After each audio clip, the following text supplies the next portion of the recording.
Okay, now you have to decide if you want to darken your hair. What darkening process or kit are you going to purchase?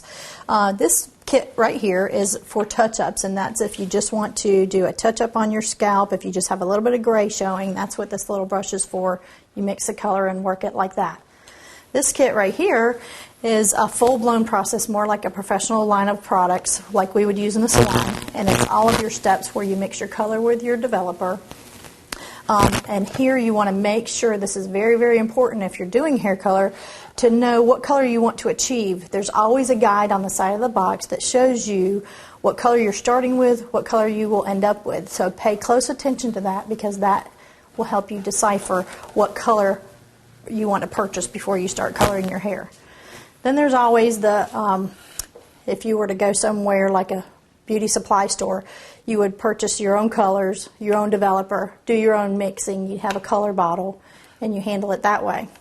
Then there's one more choice you would have to make if you want permanent color, which is what all these choices are, or a semi-permanent where you don't mix anything and you just put this process on your hair directly with the bottle. There's no other application. But this process also does not last very long.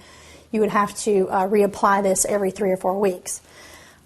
So once you've decided which hair color kit you want to use to darken your hair color, that's what this process is for, then you would go to the store, do your homework, and process from there.